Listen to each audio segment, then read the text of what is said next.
Yo, what's up, guys? You've reached the Oddcast once again. We're so excited to be here. This week, we've got a real special episode for you. Special to us, might not be to you guys, because you might not find it very interesting. But, we're really excited to be here. Me and Scott love presenting to you, so welcome. Yeah, hello everyone. This is probably the one episode that we said we absolutely wanted to do from the beginning. We've saved it until the very last minute before the new season of Formula One. But before we get on to that, how's your week been? Yeah, very good. Thanks, mate. Busy at work. Woodhouse got hammered on Saturday, 5-0, I think it was. So not a great week at football. Leicester drew 2-2. Give us a point. Come on. Nice Other point. than that, mate. Yeah, great week. How was yours? Yeah, it is what it is. North London derby on Sunday, and Spurs got absolutely hammered. So many people left. Even people in wheelchairs got up and walked out. So the result was poor. The performance was poor. Yeah, we were texting each other throughout, weren't we? And we were pretty disappointed with how you guys were playing. Yeah. I'm really worried about relegation. I hope we've got too much for it. We're just not showing it. We'll see. I read a stat today. It said Wrexham have beat more Premier League teams than Spurs have this year. So, yeah, they're not I did see that as well, mate. I did see that. Yeah, what we were saying was they've just got no identity, have they? Like when you watch them, you don't think to yourself, "That's how Spurs play," or "That's Tudor's style of play." That's how he wants Spurs to set up. There's none of that. You just watch and you think, "I've seen better on a par." Yeah, I mean, he's only had a week, so I'm hoping that something else will happen. But I worry when I see videos like Van der Ven being screamed at by Tudor to push forward, and it's like I said to you, didn't I? I sent it to you and said he's either got no clue what to do, or he just didn't want to listen to him, and that's only after a week. So he was stood right next to him. He was making a very clear point, and Van der Ven just weren't listening. Yeah. I did see today though that Liverpool are linked with Bergwijn. One of my favourite players, and yet I feel we're going to lose him. Real Madrid have also been linked to Archie Gray, so we might as well lose both our promising young centre mids. Mate, you can just become a feeder team, no problem. Yeah, we'll just keep dropping down the leagues, why not?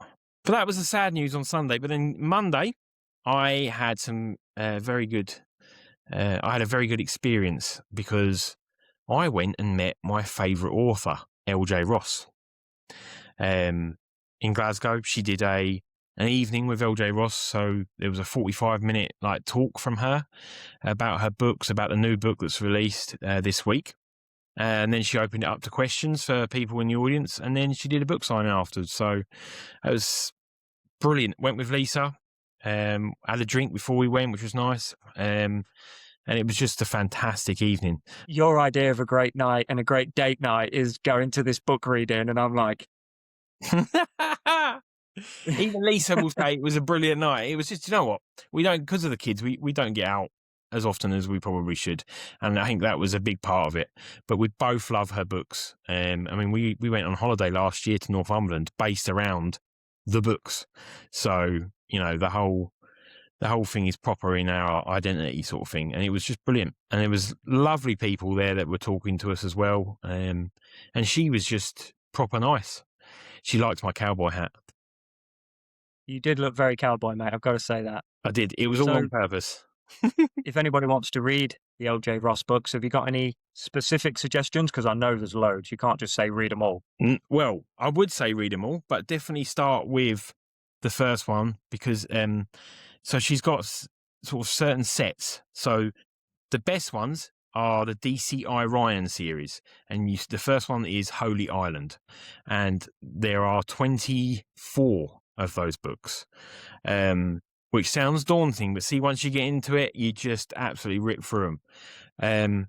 Then you've got the Alexander Gregory ones. He's a psychiatrist, and he's like top of his game. He gets to travel and stuff and take on cases. He sometimes pops into the DCI Ryans, but he has his own series. And then she's got some summer reads. So the first LJ Ross book I read was a summer read called The Cove, and that was just a one-off, basically. Sit down. Most of them are sit down in like Devon, Cornwall area. She's got a new one coming out this summer called The Lizard, which is about Lizard Point down in Cornwall, which is, I believe, the UK's most southerly point, which I have been to. So, yeah, she uses really cool historic sites. So, for example, with the DCI Orion, she used like Bamburgh Castle. Holy Island's obviously the first one.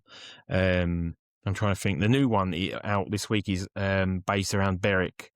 So they're all just brilliant. But the characters are fantastic, and you just get attached. They're really, really good.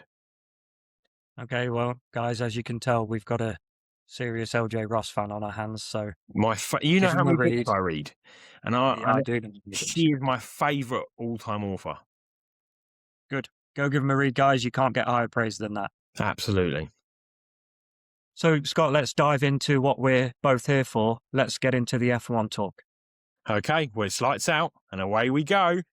Really excited for this, Scott. Like, literally cannot wait. And it's not just a normal, off season, is it? I know we seriously miss F1 when it isn't on. Yeah, absolutely. And that video is just, I need it. I need it now. Gives you chills, doesn't it? Yeah, absolutely. Yeah. So the thing that makes this so exciting this year is that it's going to be a little bit different, isn't it? Yes, big changes. Yeah, every so often, I think it's don't quote me on this. I think it's every like 7 to 10 years, the F1, the FIA, they decide to introduce some rule changes to keep things fresh, to keep things exciting for the viewers, for the drivers. And this year, I read an article earlier, Scott, is the biggest regulation change ever in Formula One history. Yep, I read that too, which is massive statement. And I think you can understand why some of the drivers are a bit hesitant about them. Yeah, we have heard a couple of the drivers say, or in fact, it was early on, wasn't it? Some of them said, I'm not sure about this. This is way too complicated. Yeah, and obviously the biggest person to say, I don't like it, is Max Verstappen. Yeah, absolutely, yeah. Early on, he said, this is not Formula One anymore. He did. He said that it was closer to Formula E than it's ever been, and he just is not a fan of all of the changes.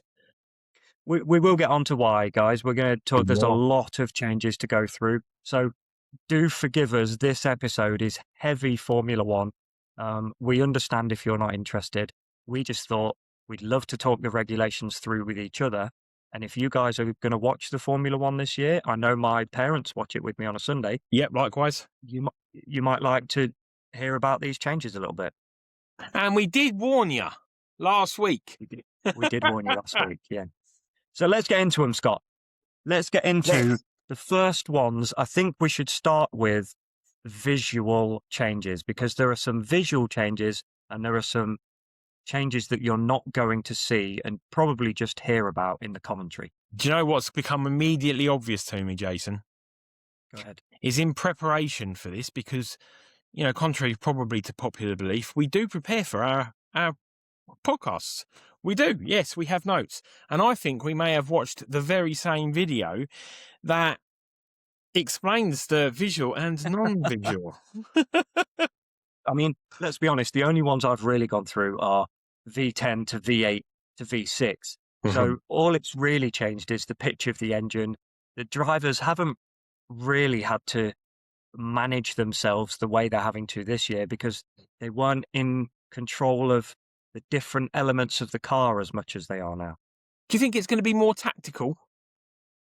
Yeah, 100%. I think the drivers are going to have to be much more switched on. They're not just going to be able to sit in their car and drive around. Every single lap sounds like it's going to be a real challenge. Well, let's hope they've got the concentration. Let's get into why. One of the biggest changes is that DRS will no longer be available. It's not a thing anymore. They've taken it off the cars.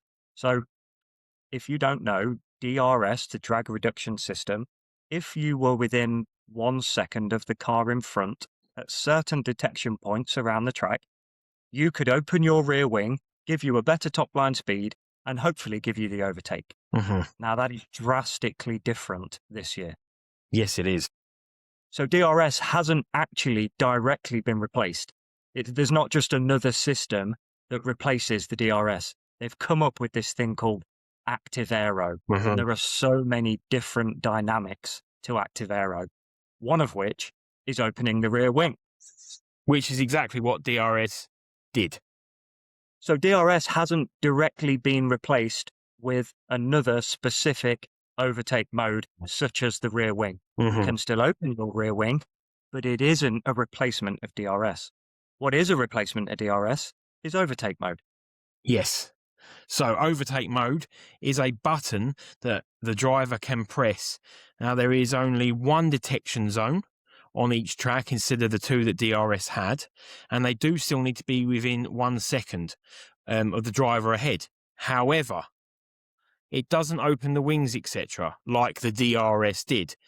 It just gives them extra power so they can potentially do what it says on the button, overtake. Yep, exactly. So if you're within that 1 second at your detection zone, you can use your overtake button at any point around the whole of that lap. That's your choice. If you have the battery power, Yeah. you use the overtake. So that's how However, they've replaced DRS. they can use it for defense as well. I don't think that's going to change too much. I think that, No. from last year, there's still, you're going to have an advantage or a slight advantage if you're 1 second. What I think behind, if you're 1 second behind, what I think is going to change is the bit that they have taken from the DRS, which is what you were beginning to talk about, Jason, which was the active aero. So active aero, guys, it sounds a little bit complicated, doesn't it, Scott? But it It does. really isn't. You can active aero now, the front wing and the rear wing is controlled by the driver. Yes. And so on track, you're going to see SM. Instead of the DRS, little white DRS signs that you used to see, you're going to see an SM. Now that stands for straight mode. So on the straights, the front wing is going to pop down and the rear wing is going to the rear wing is going to open up as well. Yep. So effectively, on every single straight, you've got your DRS open and you've got your front wing pop down. That's active aero. As soon as you reach a corner, your front wing's going to slam up to give you some downforce. Your back wing's going to slam closed, and you're going to have all that grip for the corner. Now, you don't need to be 1 second behind anyone. You can use it every lap on every straight if need be. Correct. So active aero, they're giving the drivers complete control over their front and rear wing at all times across the whole track. So Yes. we're gonna see, hopefully, we're gonna see faster speeds throughout the whole circuit because they can open their DRS effectively every straight and they slam it shut for every corner. What I think it is going to do is change braking zones for each driver. And I also think the negative impact of this is going to be there's going to be less overtaking on corners. I think the majority will be on straights because if you have that active aero and you're 1 second behind and press your overtake mode, that is effectively last year's DRS. So one of the things the drivers are really going to have to concentrate on is recharging their battery. And there are two ways that they can do this. One is heavy braking. We all know they've been doing it for years. Recharge your battery, heavy braking. Yep. The only other way to do it is throttle control. One of those options, coast round the corners. And Alonso raised that his chef could drive around the corner. He's having to lift and coast so much that he says anybody could drive an F1 car now. And this is why I think that there will be very little corner overtaking. Or people are just going to have to wait, aren't they? They're going to have to charge their battery. It's going to be in their mind the whole time. I need my battery. Although you could find, I guess, just popping into my head there, I could imagine Max, for example, being like, right, I know everyone else is coasting. I ain't going to. Well, There are three ways. I knew it. What's the third way? The third way to charge your battery is down gear. Max has been going down into first for some of the corners. Okay, so you need to do the whole thing again. So you have heard that, haven't you? No, I haven't. You haven't? Okay. Or a reporter said that he heard Max going around a track and he noticed that his revs were unusually higher than everybody else's. Okay, so he's been dropping down proper hard. He's been dropping into first and other people haven't. And that's because for whatever reason, the Red Bull can handle it and the other manufacturers can't. So Max is doing a great job with a third recharge. So you've got triple the amount of electrical power. That means triple the charging times. Now, we'll talk about starts in a minute because that was ridiculous. Yes. But if you can charge your battery effectively around the track, you have a boost button, as well as your overtake button, as well as your active aero. Yeah. So boost gives the driver maximum power anywhere they want on the track. Do you know what this reminds me of? Fortnite racing. Oh yeah, you charge your boosts up and you save them for certain times. Yeah. Not that we play Fortnite. I'm a grown man. Oh, I'm not. I play Fortnite all day. So boost button, you can, if you charge your battery, you can use it anywhere on the track. If someone else has used theirs already, you're going to power past them at full power. If they've saved theirs, Scott, whilst we're talking about this, it's got me thinking we're going to fall into this management phase of races where nobody uses their power. They're all saving it for a specific time. We're just getting into we'll just follow everybody around the track and then we'll all use it at the same time. So I can see that happening as well. Well, here, let me ask you this question, because this is my fear. Sorry, are all these changes that I mean, there are a couple more that we've still got to talk about. Are they going to lead to the fastest driver winning the championship? Or are they going to lead to the most tactical, maybe even lucky to a degree? Do you get what I mean? I mean, I'm not sure we're going to get the fastest. Yeah, absolutely, mate. Good question. I don't think the fastest driver is going to win every time. No. I think it's going to be a lot to do with luck. It's going to be a lot to do with who your tacticians are. Ferrari are not going to do well, are they? Because, I mean, historically, they are very poor at making the right call at the right time. Yep. So, no, I don't think this gives an advantage to the fast driver. Now, we've got at least 5 years of this, so are we going to get strange results, do you think? I think we're going to get some strange results, and I also think we're going to get some serious amendments from the FIA. I can see them coming out and saying, that didn't work. Mm-hmm. We're doing this now. I hope so. I hope if it doesn't... Look, I would be more than happy if it works and we get fantastic racing and it's all, kosher and above board and that. Brilliant. We watch it as fans because we like the racing. I don't want to see cars just keep following each other. I don't want it to become overly tactical. I like it to grip it and rip it. Let's go, Agreed. Bumper to bumper, side to side, little bit of passion out there. That's what I like. I don't want it in your head. That's good. So the reason for these changes is to make it more racy. Okay, so let's go through a couple of the other little changes that aren't in the driver's control. So, I mean, let's start at the front, Scott. The first change is the nose and the end plates for the front nose. Yes. So previously, the side of the end plate is up like this, and basically it pushes the air out. Mm-hmm. That's all it does. These barge boards, they're not barge boards, they're end plates on the nose. They basically just get rid of the air because we don't want it on our car. We're booting it off to the car behind us and we don't care. Yeah. So this year, they've kind of like this. Yeah. I mean, that's literally how they look, isn't it? Yeah. In front of the wheels, they're like that because the FIA have said the air is going to come straight onto those tyres, and then behind the tyres are these huge new barge boards which look like, well, they look horrific, don't they? They look like they're going to snap off in some wind. It looks like they're prepared for bumper cars. Yeah. To me, I mean, it's very strange. I can see a lot of them getting taken out, in a corner or something, because they're quite sticky outy. They are, and when you get a front wheel inside a front wheel, that's just going to snap straight off, and you'll lose. You can't replace it in the middle of a race. No, exactly. So, because it's obviously, I believe it's connected to the floor, isn't it? Absolutely, yeah. Which is this year another change has been raised higher. One of the biggest changes actually is the floor. Yeah, for anybody who watched F1 over the last few years, the regulations for that flooring was that's where you create your downforce. The car gets sucked to the ground because it's going so fast, and all these channels under the car force the air down and pull it to the floor. Now the floor is just flat because they're saying you've got to create your own downforce elsewhere.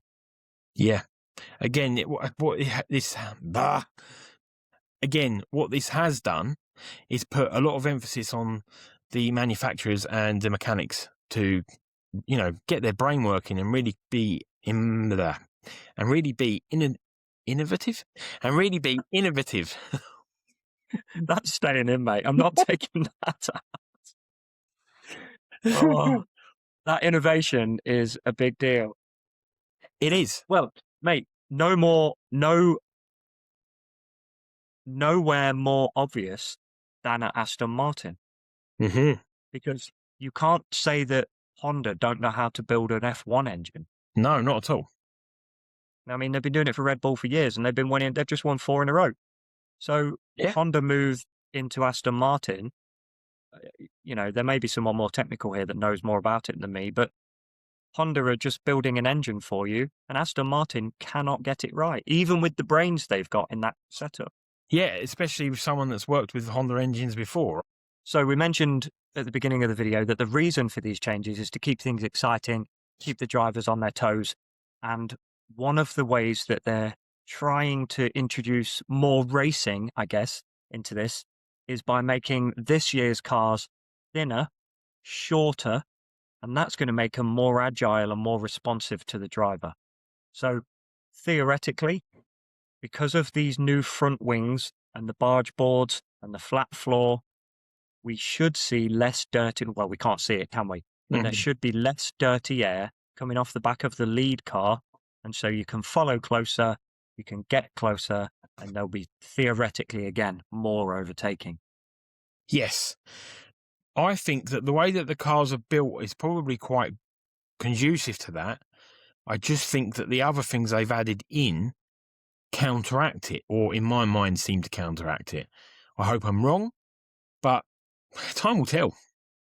Yeah, I don't dislike the idea of active aero. I think that's cool that the drivers can change the wings at all times.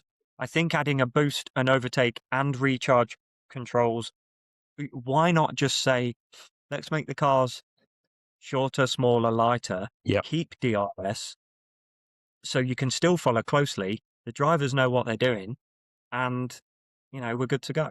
Yeah, I agree. I think DRS was working okay. It created some really cool moments in Formula One last year. Easy to understand. I don't think that really needed changing. Yeah, completely agree with you, mate. Okay, so we've talked a lot about things that you can see, things that the drivers could control, things that they can do to help. Now, the 2 things that have changed that you won't be able to see are 1, the new power units, and 2, difference in fuel. Yes. So the power units have been updated for this season, and they've gone for a big push on electric energy compared to combustion. Now, it's not quite 50-50, but for the sake of this video, we're almost 50-50 on power and electric, okay? Yep. We've got a 350 kilowatt battery in these cars. Now, that is massive, and it takes massive amounts of energy to charge it up. Mm-hmm. So these cars are running a 1.6 V6 turbo hybrid engine. They've got a massive 350 kilowatt battery, and they're pumping out, Scott, 1,000 horsepower. It's a lot. It is a lot. It's a powerful thing. Now, correct me if I'm wrong, but is that not still the same combustion engine as they had last year? So it's still, last year was still a 1.6 as well. So the big difference really is that battery. Yeah, it really is. And they're putting Mathis. I like it. They're putting Mathis. They're putting massive emphasis on this whole sustainability and F1 reaching net zero by 2030, I believe, is their aim. Yep. And I mean, I'm going to bring it up now, Scott. You're going to do something in a minute about fuel and how great that is, but I am not a fan. Okay, I my personal view is that we've got an E series. They can be net zero because they're they're fully electric. This is Formula One. This is the best of the best of the best of the best, sir, with honors. And I just think that we're going the wrong way for me personally. I agree, actually. And it might not be very green in terms of our opinion there, but there are some things that you just can't replace. Formula One is, in my mind, in its purest form, not something that's going to be fully green. Should be loud and proud. Say that again? Should be loud and proud. It should be, yes. I mean, the V10s and stuff sounded amazing. Obviously, for me, only on YouTube clips, but still, I think in its purest form, it's not going. It shouldn't be sustainable. That's why they've created the Formula E. So no, I don't think it's the right way they're going. I think they're sacrificing the quality. Don't get me wrong. I think it's clever. And we'll see that in the way I break down the fuel that they're going to be using this year, which is 100% sustainable fuel. I'm just not sure it's the right way to go for the purest form of the sport. For the racers in people, yeah, you don't want a sustainable car. You want one that goes 250 miles an hour, flicks rubber off everywhere, and you need a new one for next week. Yeah. And I'm sure that, there'll probably be people that go, no, we think we should do our part for the planet. But yeah, I think there are other ways that we can help the planet.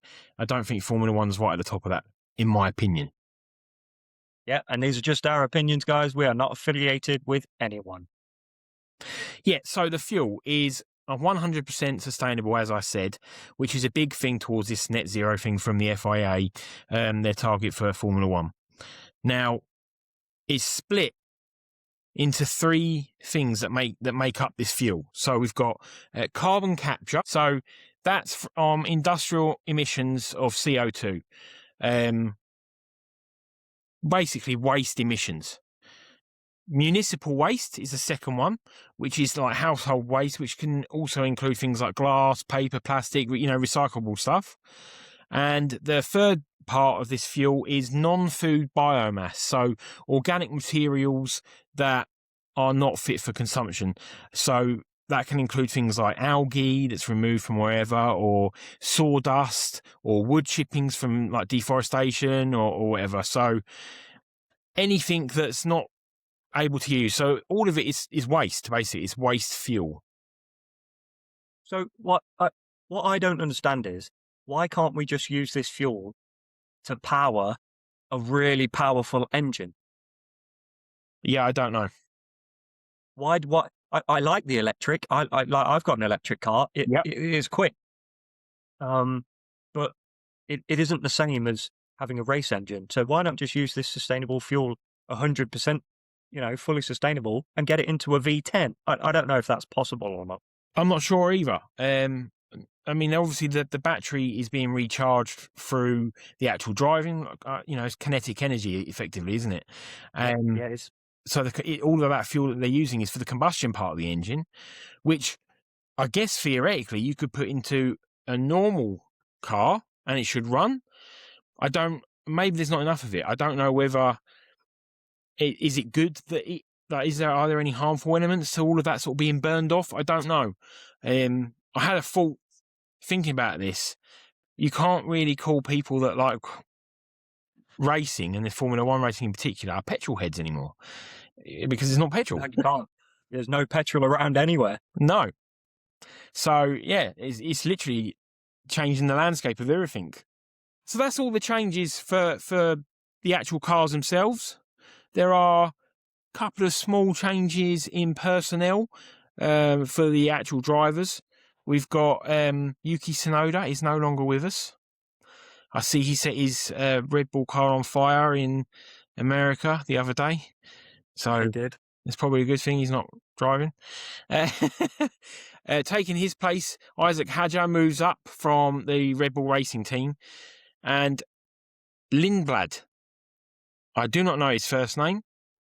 Arvind. Arvind Lim. I believe he's a Brit. Doesn't sound like I a believe Brit. he's a Brit. Arvind Lindblad is a Brit. Yeah. He comes in, so he's the only rookie this year. Yep, correct. And apart from Alonso. Alonso will always be a rookie. Who's the team principal of Williams? James Vowles. Yes, I saw him turn around and say he thinks that Red Bull have massively, massively hidden what they can do.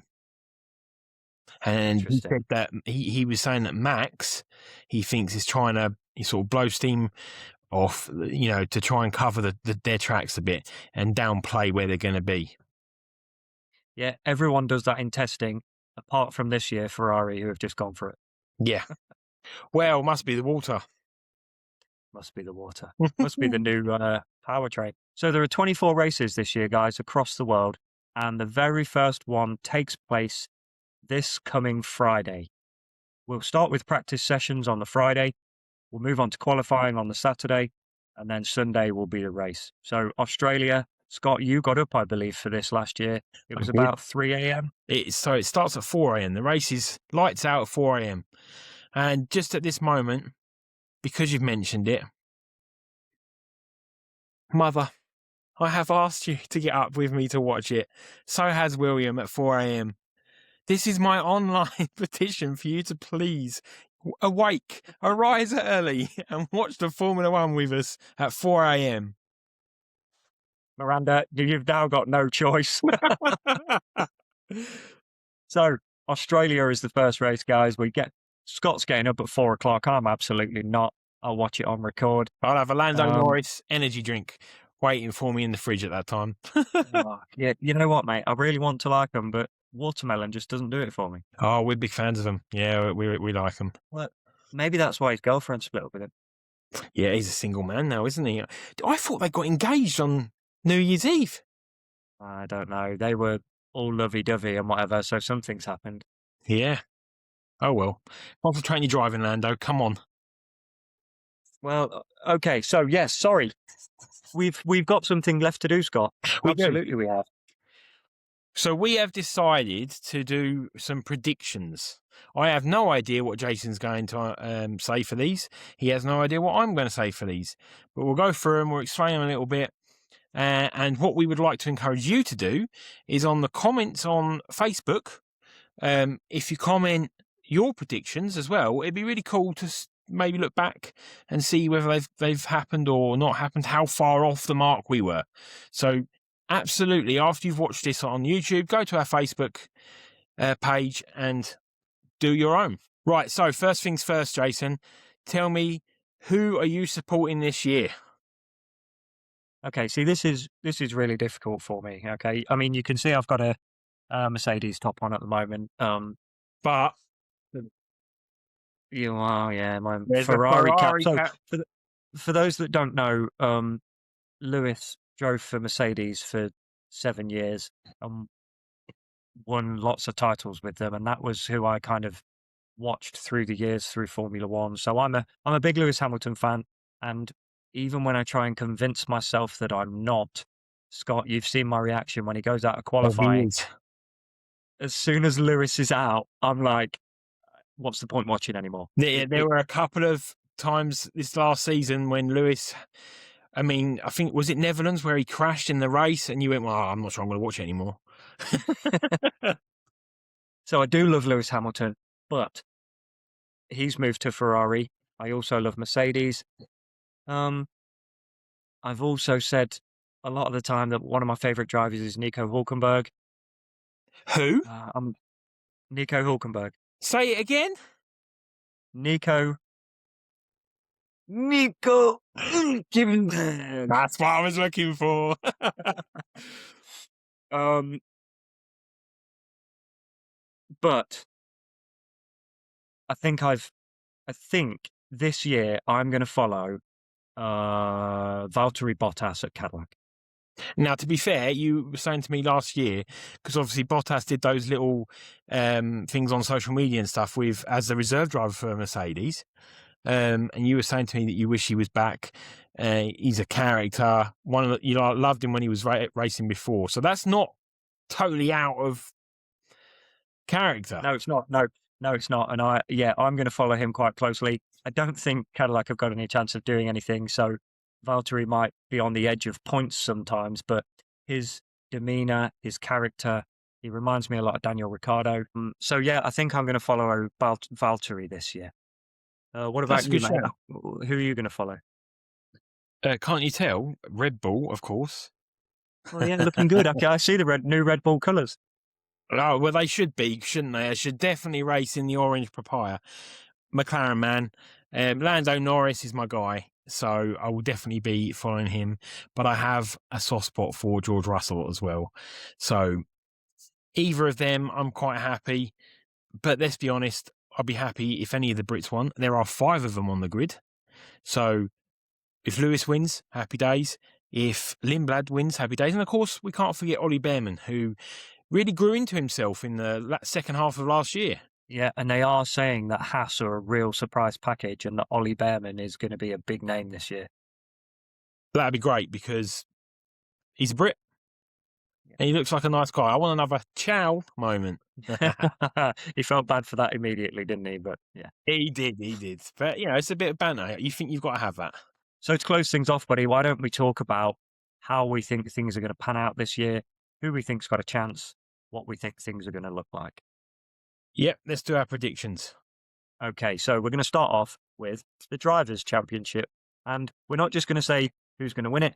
We're going to say the Drivers' Championship podium. Who's going to come top 3?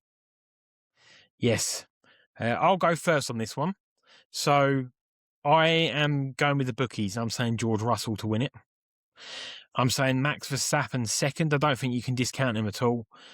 And I'm going Lando third. But I almost put Lewis. How very interesting. Okay. My What's top yours? 3 are, unfortunately, and it pains me to say this, Max on the top step.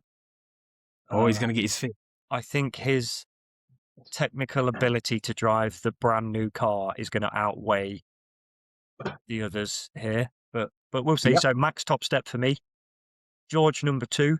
He is a very, very good driver, and he is going to be there or thereabouts. Yep. And more of a fingers crossed thing than anything else, Lewis. So, and then my number 4 was Lando. So our top 4 are exactly the same. And they're not just, this is who we think. This is, me and Scott have done a lot of looking into this and a lot of research. And yep, mark my words, that'll be your top 4. Yep, I think it will be as well. Whether we've got the right places for them, I don't know. But I think that will be the top 4. So next will be the Constructors' Championship podium. We're not just going to go for winners again with this one. We've done our podium. So over to you, Jason, for your first. Yeah, okay. So very quick cars. And like you've already said in this video, hiding their true potential. Everybody already knows that. Red Bull are going to take the Constructors' Championship back this year. They'll be followed, and I think to the last couple of races by Mercedes. I think you're going to see a lot of Red Bull, Mercedes 1-2s this year.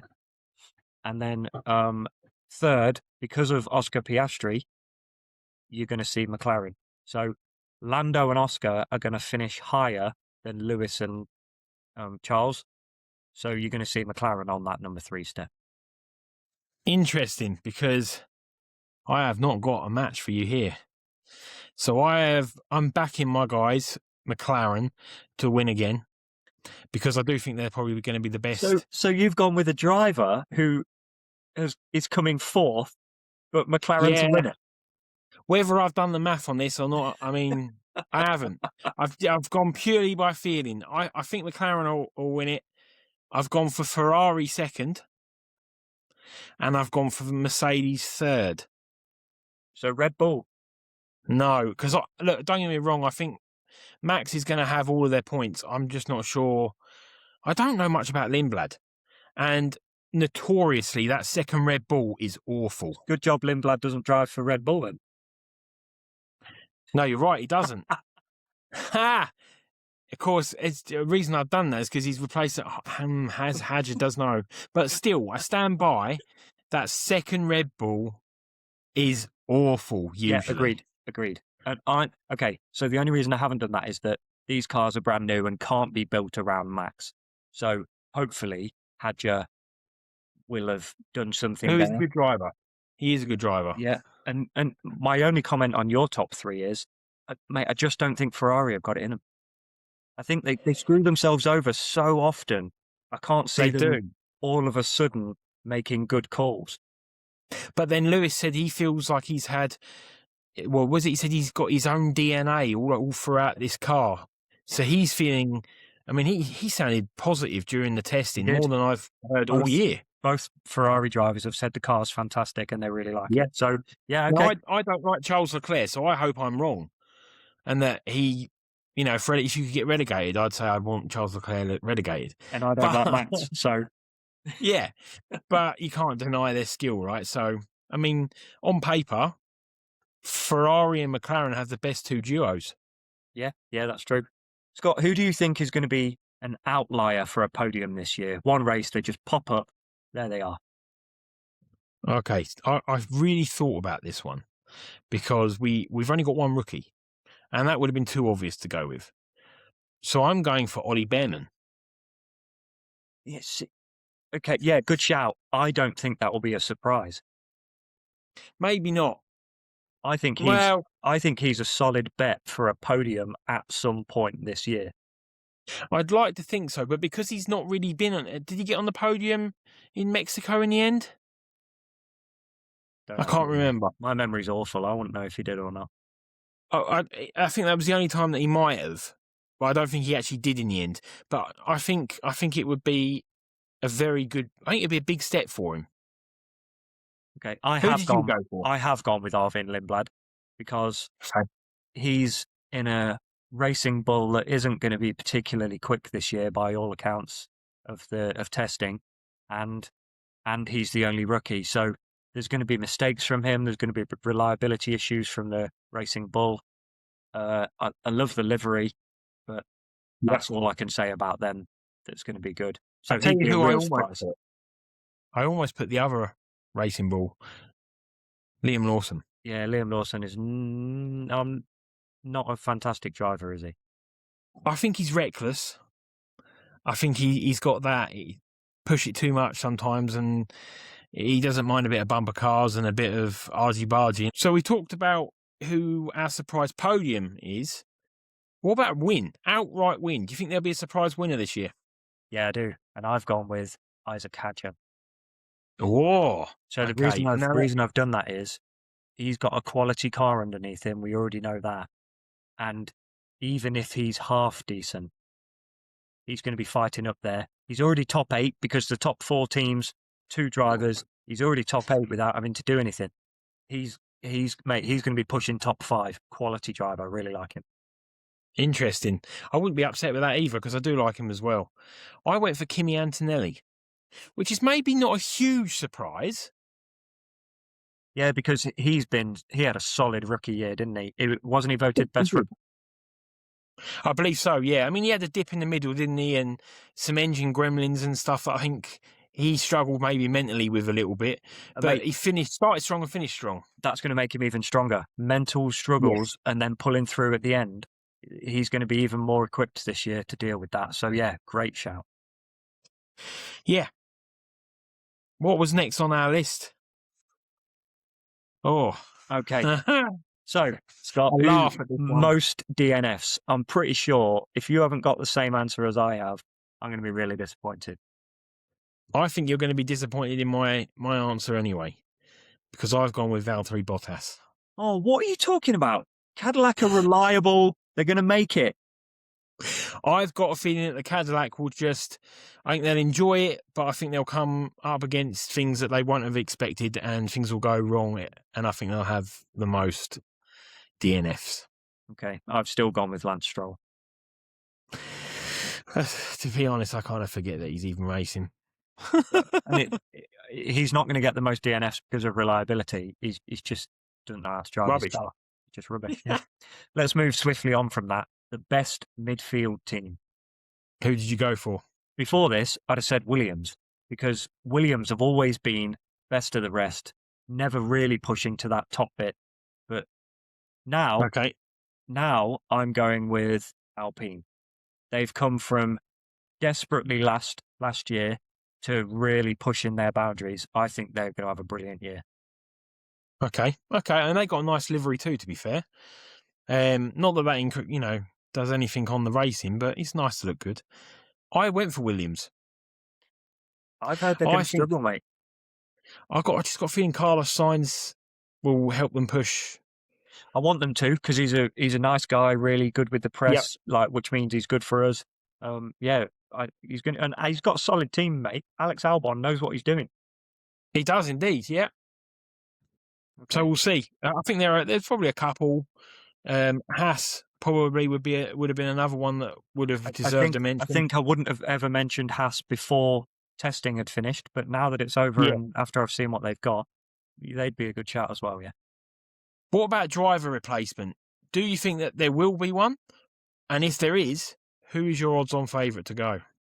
Well, unfortunately, I've gone for someone who's already been replaced multiple times before. Franco Colapinto does not have a good track record when it comes to underperforming, being replaced by someone, them underperforming, so him coming back.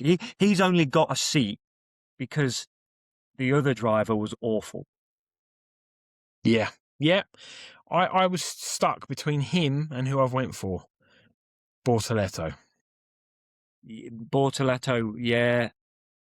I hate to say it. I feel like he's only there because he's Brazilian. I don't think he's got the quality. I mean, he won. Did he not win the F2? Yep, to come in, but I don't think he was. I don't know. I expected better. I think from someone who had that pedigree, and then to push on, but he didn't. I'm hoping I'm wrong. I don't want anyone to be replaced other than Lance Stroll. But we'll see. Well, unfortunately, he's driving for Audi as well, and that may not help it because they may have reliability issues being a new team, and that'll just make him look even worse. Yeah.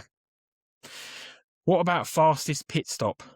So I've gone with a very obvious one here. Red Bull are very good at their pit stops. You're going to go with McLaren. Yes, I am. I believe they had the fastest last year. I think they did as well, yeah. Red Bull don't like to be beaten, do they? So I've got a feeling they're going to... Should we go with a 1.7? Whoa, that's quick. That's quick. I'm not going to guess a time. I'm not going to do it. Okay, last one. Biggest disappointment. Now, I've gone with a team, Scott, that have already disappointed me and probably are going to throughout this year, Aston Martin. Interesting. I think from what we both expected of them to come to the table with this year, I can understand exactly where you're going with that. What I wanted was for Aston Martin to get this new team principal, to have Alonso, to help Stroll, to make them into this best of the rest. That's where I wanted them to be this year, top of that best of the rest. And then I wanted next year for Alonso to retire purely because of his age, for Lance to finally say, this is wishful thinking, to finally say to himself, and for two new drivers to come into this amazing team. Yeah, I think that would be where I thought they were going to be. I thought Alonso would probably maybe win a couple or get a few podiums, get stuck in and mix things up. But it doesn't sound like they're even going to be going for points at this point. No, I don't even think they're going to be anything other than last and second to last. Even Cadillac and Audi, they're both going to beat them as well. Yeah, that's horrendous, isn't it? Hopefully it's a double bluff. Yeah, it'll be the biggest one that we've ever seen. I didn't go down the team route. You went with a driver. I went with a driver, yeah. And I've gone for, and it pains me, I've just got a feeling, I've gone for Oscar Piastri to not be in the title race. I could hear it come in. Yeah. Obviously, I don't want that to happen. I've just got a feeling that the car won't suit him. These changes and that will just not bring... I don't know how adjustable he is. It's going to be a real test for him because he had that car last year purring. Nobody expected him to do what he did last year. But I think that's set the bar too high for him, and I think he will be middle of the pack. Mate, I think even him finishing 4th or 5th is going to be a disappointment every week. And then when he's 5th in the championship by the end, everyone's going to say, "Hold on, what's happened to Oscar?" Actually, I know exactly what everyone's going to say. Oh, favoured Lando's car. Look what they've they said that didn't piss me off at all, did it, last year? No, never. So there are our predictions, guys. We've really enjoyed doing this. I've actually, Scott, you probably have as well, really enjoyed the research behind it all. I feel I'm prepared for this year. Let's get racing. Yep, absolutely. And we just want to take this moment to say thank you to those that reached out about last week's episode, and in particular the Am I an A-hole segment, which we will do again. We had a lot of different bits of information to come back about different times and different outlooks, and how things have changed, throughout life recently. So that was really cool. That's the sort of thing we want. Bring it on. Absolutely. We want to hear from you as much as possible. We still want to hear from you guys regarding your pregnancy cravings. So the more pregnancy cravings Scott and I receive, the more likely we are to use the contraction simulators. So if you want to see us in pain, send us your comments. Yes, we need them. Okay, last part of the show. Scott, you're up this week. Let's hear it. Dad joke of the day. Okay. It's a bit fiery, this one, but here we go. A dragon will never explode, but a dino might. No.